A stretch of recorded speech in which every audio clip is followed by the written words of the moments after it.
앞에 내용 반목회에서 성경 공부, 디다케에 해당하는 부분을 이제 전체 범위에서 이렇게 조여서 들어간다고 생각하시면 되겠습니다. 소그룹 인도의 실제라는 타이틀만 돼 있고요. 반 그룹에서 이제 실제적으로 어떻게 진행을 할 것인지에 대해서 저희가 간단하게 알아보겠습니다. 저희가 교사로 불림을 받았는데 잠시만요. 좀 안 넘어가서.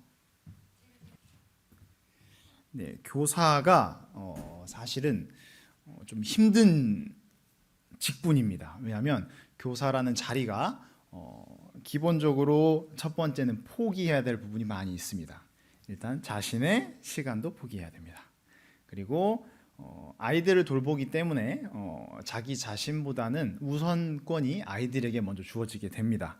하지만 그 자리들이 어떠한 자리보다 값진 자리라고 생각이 듭니다. 왜냐하면 하나님께서 사랑하시는 아이들을 가장 먼저 저희가 마주할 수 있는 권한을 받게 됩니다.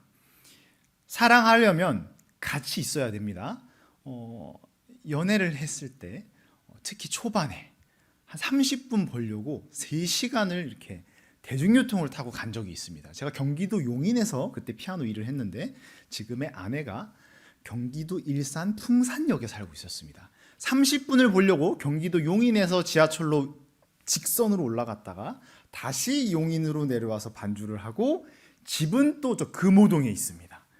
트라이앵글을 갔었는데 지금은 자가용으로 그냥 이동합니다. 근데 그렇듯이 이게 사랑하면 잠깐이라도 보고 싶습니다. 가서 뭐 이쁘고 뭐 잘생기고 소용없어요. 그냥 같이 있는 것 자체가 좋은 겁니다. 그런 특권이 저희들에게 있기 때문에 가장 귀한 자리라고 볼 수 있습니다. 그런데 우리가 교사라고 하면 특별히 공과 공부 시간이 뭐 많아봐야 15분에서 20분밖에 안 되는데 1년에 한 반을 맡을 수도 있고 뭐 분기별로 2반을 맡게 될 수도 있습니다. 그런데 이 반을 맡기 전에 아이들에게 교사 스스로의 그 모습을 저희가 한번 체크해야 합니다.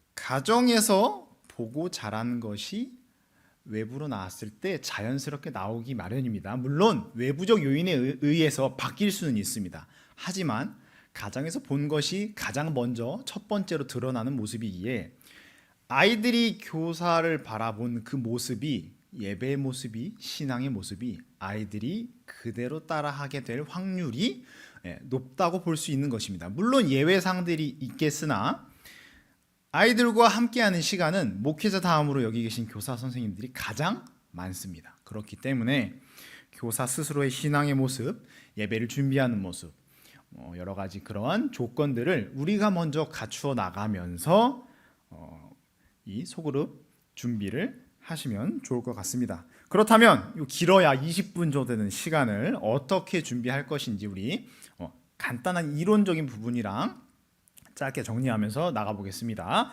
네, 그 다음 PPT를 넘겨주시면은 넘겨주시고요. 그냥 우리가 귀납적 접근이 있고 연역적 접근이 있습니다. 아주 간단합니다. 연역적 접근은 리더 중심입니다. 흔히 다수의 강의를 했을 때 리더자가 이끌고 가는 거죠. 근데 반에서 활동을 했을 때는 지향하는 바는 귀납적 접근입니다. 그래서 2번 넘겨주시면요, 귀납적 접근과 그 영역적 접근 내용이 나와 있습니다. 그 자세한 내용은 교재를 보시면 되고요. 아이들이 성경 말씀을 배운 것을 적용하는 시간이라고 조금 전에 강의 때 배웠습니다. 그렇다면 아이들에게 그것을 다시 복습시켜주는 부분에서는 연역적 접근 방법이 필요합니다. 그러나 아이들이 어느 정도 취약 아동의 경우는 스스로 이미 어느 정도 습득하는 능력이 있기 때문에 그것을 계속해서 좀 이끌어가는 부분이 필요합니다. 물론 여기 아기학교 선생님들이나 미취학에 해당하시는 분들은 어쩔 수 없이 리더가 이끌고 가야 합니다. 그러나 다른 부서에서는 조금 그 내용들을 이끌어내면서 반의 그룹 시간을 가지면 좋을 것 같습니다. 하지만 아이들의 상태도 고려하셔야 됩니다. 자, 사춘기보다 조금 이르게 오는, 제가 그냥 하는 말인데 삼춘기 시절이 있어요. 5학년, 6학년 때 똑같습니다. 사춘기랑. 그렇기 때문에 그런 아이들의 상태를 보시고 귀납적 방법이 안 먹힐 것 같다. 그러면 그냥 그런 시간에는 이끌고 가줘야 합니다. 왜냐하면 아이들이 듣지 않는 것 같지만 잘 아시겠지만 토시 하나 틀리지 않고 다 기억합니다. 제가 지명을 잘못 이야기했는데 유년부 시간에 그 다음 시간에 와서 그 지역명이 틀려요.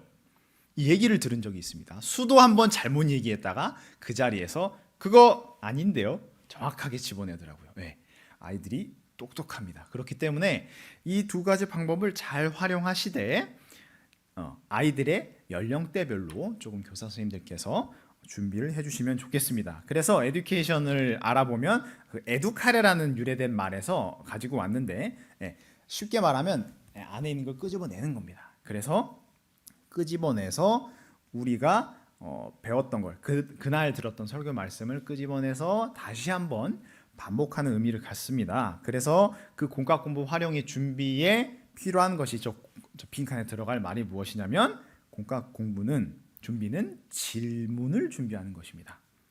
질문. 그러니까 우리가 본문 말씀을 묵상하고 말씀을 아이들과 나누기 위해서 어떤 질문을 할 것인지 조금이라도 몇 개라도 준비를 하는 것입니다. 그리고 그 질문을 받았을 때 취약 아동 경우 같은 경우는 맞받아치는 질문이 옵니다. 어떤 방식으로든지 간에. 그러면 그 질문에 대처할 수 있는 대답이나 역질문도 준비를 해주시면 좋습니다.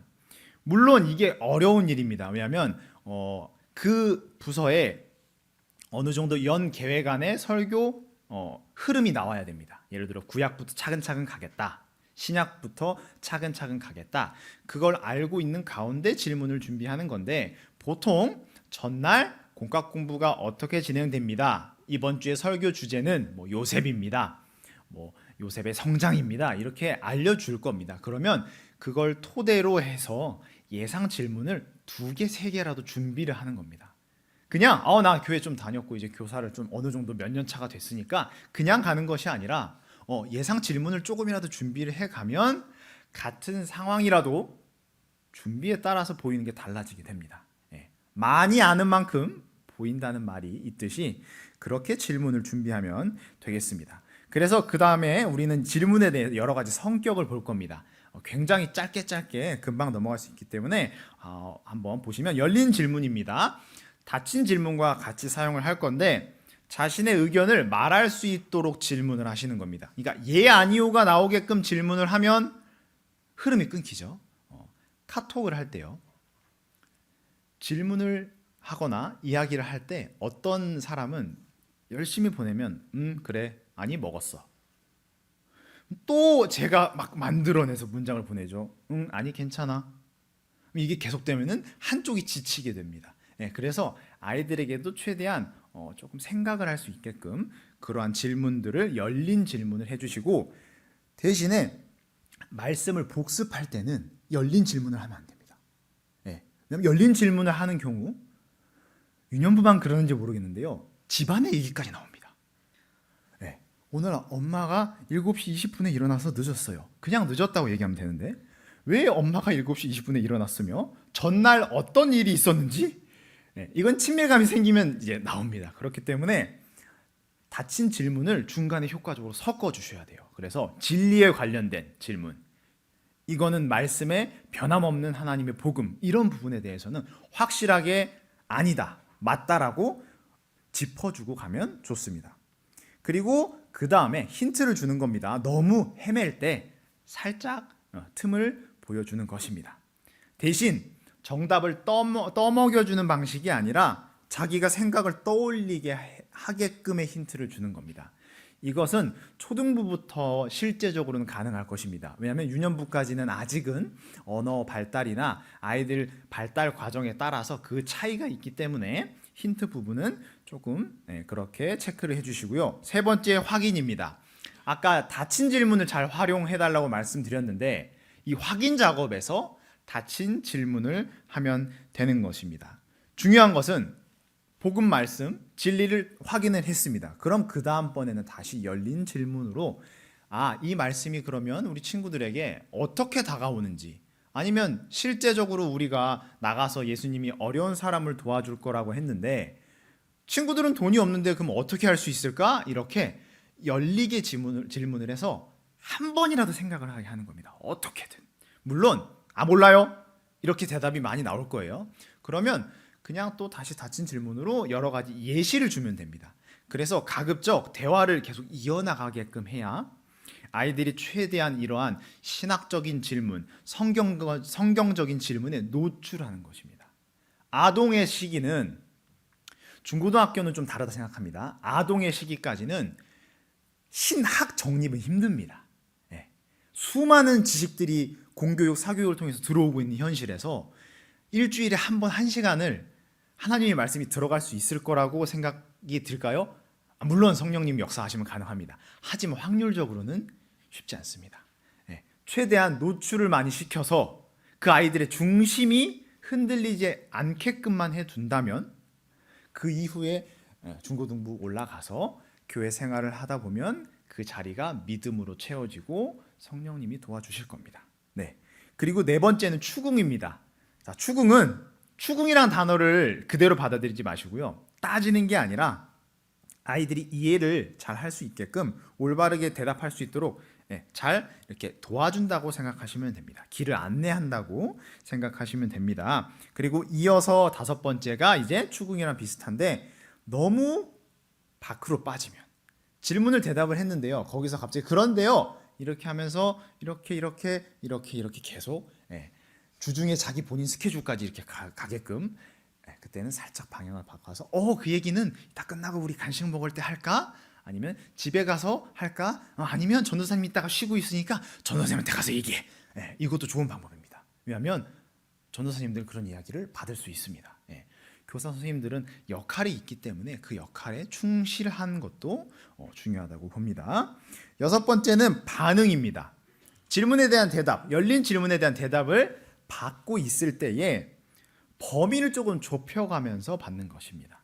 예시가 예수님의 제자들의 대화 예시가 나와 있는데, 베드로의 고백이 나올 때까지 예수님이 여러 사람에게 물어보시고, 그 다음에 그렇다면은 너희들은 어떻게 생각하느냐, 그 다음에는 베드로라는 개인에게 좁혀집니다. 예수님이 하셨던 이 퀘스천의 방법도 전체에서 좁혀 들어가는 것입니다.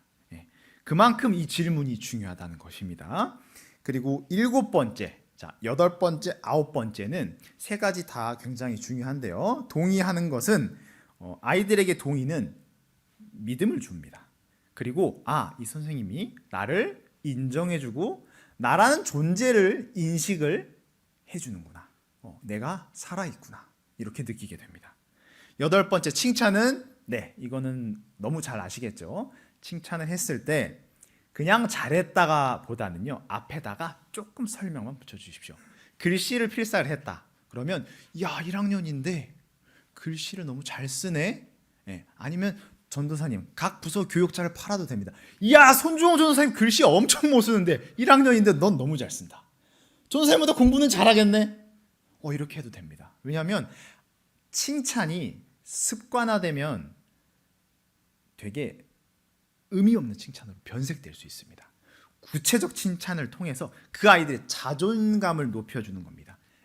뭐 잘 자라고 못 자라고 필요 없습니다. 아이들의 자존감은 주변 환경이 만들어주는 겁니다. 그리고 주변 환경에서 자존감을 형성시켜주면 본인이 나라는 자아 정체성이 내가 괜찮은 사람이구나, 이렇게 받아들이게 되는 겁니다. 그리고 9번째, 마지막 3번째 안타를 날려주시면 됩니다. 감탄입니다. 와, 잘했다. 이거 아이들도 압니다. 유년부에서 몇몇 아이들 저랑 인사할 때 어떤 인사가 있냐면요, 이렇게 하고 같이 인사하는 애들이 있습니다. 이렇게 손 뻗으면 와서 이렇게 같이 손 뻗고 앉는 겁니다.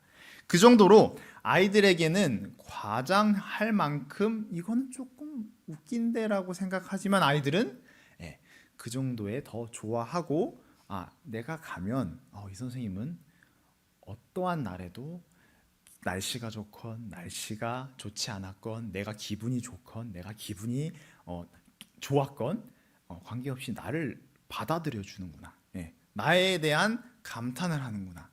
이 인식이 쌓이면 그 아이들은 교회 내용이, 교회 설교가, 제 설교가 조금 재미가 없더라도 조금 본인이 느끼기에 영양가가 없다 생각하더라도 인격 관계가 있기 때문에 나올 수 있습니다.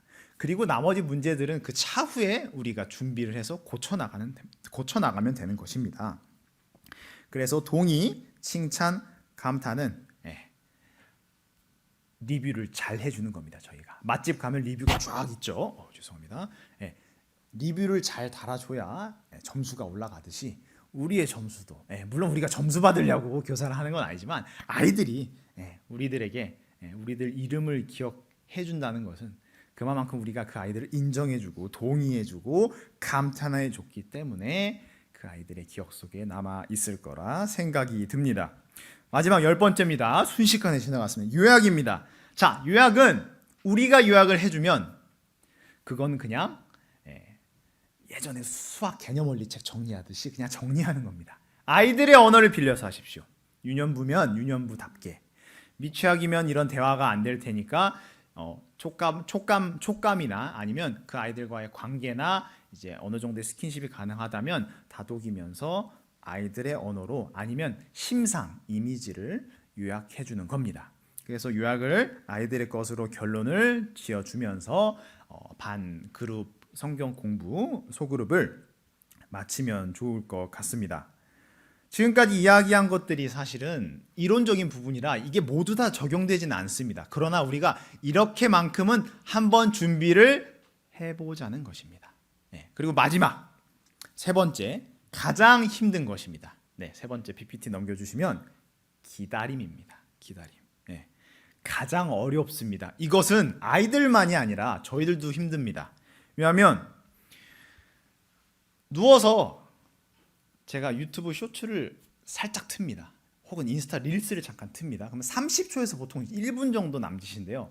제가 아무리 절제를 하려고 해도요, 늘 1시간을 보고 자더라고요. 그래서 며칠 전부터 너무 이건 좀 자기 전에 너무 좋은 영향을 받지 못하는 것 같아서 수면의 질도 방해되니까 이걸 아예 끊고 내가 공부하는 책을 한 장이라도 읽어보자. 그래서 제가 지금 10장까지는 성공했어요. 10장이 넘어가면 졸음이 오더라고요. 그러면 주여 자겠습니다. 잤죠. 이만큼 아이들 이미 충분히 다 인스타 릴스, 유튜브 쇼츠 그뿐만 아니라 세상이 자극점이 너무 빠릅니다.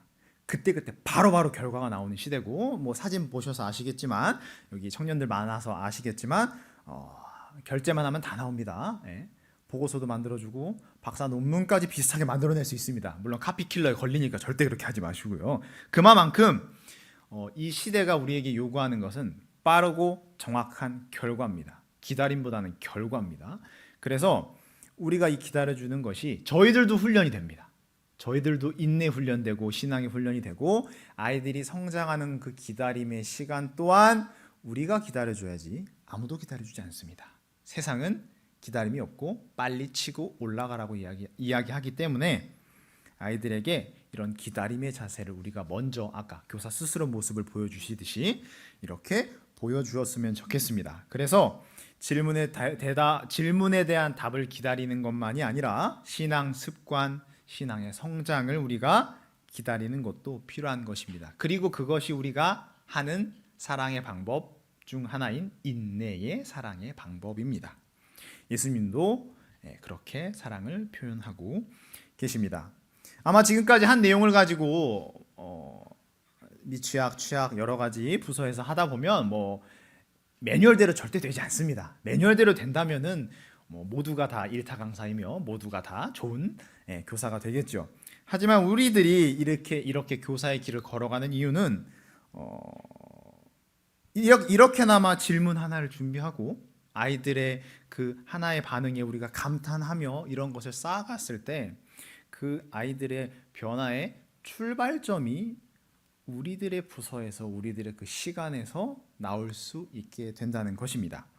그 다음 화면 한 번만 넘겨주시면요, 미국의 한 소설가가 BJ 손턴이라는 사람이 이런 소설가 안에 이런 글을 적어놓은 걸 제가 우연히 봤습니다. 모든 위대한 변화는 차례로 쓰러지는 도미노처럼 시작된다라고 이야기합니다.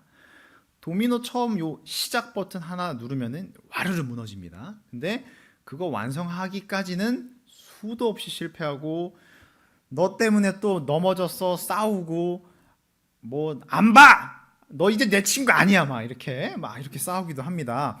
눈의 변화가 없습니다. 다 완성해서 그거 하나 탁 눌렀을 때 변화가 보입니다. 선생님들과의 만남에 변화가 1년이 되고 2년이 되고 5년이 지나도 변화가 없을 수 있습니다. 우리 애들이 책임은 아닙니다. 아이들의 신앙적 변화는 뭐 10분, 20분 만에 될 수도 있고 뭐 2년 만에 안 될 수도 있습니다. 결과는 하나님이 쥐고 계십니다. 하지만 우리가 이 도미노 시작의 시작 버튼 하나는 만들어 줄 수 있지 않겠습니까? 이 기회를 줄 수 있다면 우리가 지금 여기 모인 선생님들께서 그 질문 하나 준비하시면서 이러한 모임을 준비하시면서 이 위대한 변화의 출발점을 만들어 주셨으면 좋겠습니다. 하나 넘겨주시면 사진이 하나 나올 겁니다. 최근 저희 유년부 아이들 사진이고 요 이제 이제 이렇게 선생님 누워 계시는 분은 작년 사진입니다. 이미 교사로서 부르심을 받으셨죠. 그 길을 결정하신 순간 두 번째 가려졌는데요. 제 얼굴에 두 번째 가족이 생긴 겁니다. 가족은요, 가까이 있으면 보고 싶다가도 보기 싫습니다. 왜냐하면 가까이 하는 만큼 너무 잘 알기 때문입니다. 그런데 안 보면 생각납니다. 그리고 저 같은 경우는 아버지라는 단어만 들으면 그렇게 눈물 없는 극티인데 눈물이 확 맺힙니다. 두 번째 저의 가족입니다. 우리들의 가족입니다. 산성의 가족입니다. 때론 친구처럼, 또 때로는 귀한 동역자처럼, 또 어쩔 때는 성숙한 멘토자로서 아름다운 만남을 이 공과공부 짧은 시간 안에서 매주 이어나갔으면 좋겠습니다. 그 헌신의 자리를 위해 제가 기도드리며 마지막까지 우리가 주님께 부르심 받을 때까지 그 자리를 굳건히 지켜나가시는 우리 산성의 모든 귀한 교사분들이 되시기를 진심으로 기도하겠습니다. 제가 교육을 마치면서 마무리 기도하고 우리 오늘 3주차 교육 마치겠습니다. 사랑의 하나님 감사드립니다. 우리가 하나님의 자녀로서 부름받은 것도 정말 그 은혜의 선물임에 감사한데 우리에게 두 번째 가족을 허락하시고 우리가 그 아이들을 매주 만나며 그 아이들의 소중한 일상의 한 조각에 스며들 수 있는 그 기회를 허락하심 진심으로 감사드립니다. 하나님께 받은 우리 그 사랑을 기억하며 그 사랑을 고스란히 전달하는 하나님 예수 그리스도의 제자들이 되게 하시고 여기 모인 선생님들께서 그 아이들과 함께하는 시간들이 모두 아름다운 시간으로 하나님께 기억되는 소중한 사역의 시간들이 될 수 있도록 도와주시옵소서. 지친 몸 이끌고 각자의 삶의 터전으로 이동합니다. 한 주간 삶을 하나님께서 지켜주시고 늘 승리하며 하나님께 감사로서 선포하는 삶을 살게 하시옵소서. 예수 그리스도의 이름으로 기도드립니다. 아멘. 수고 많으셨습니다. 편하게 귀가하시면 되겠습니다.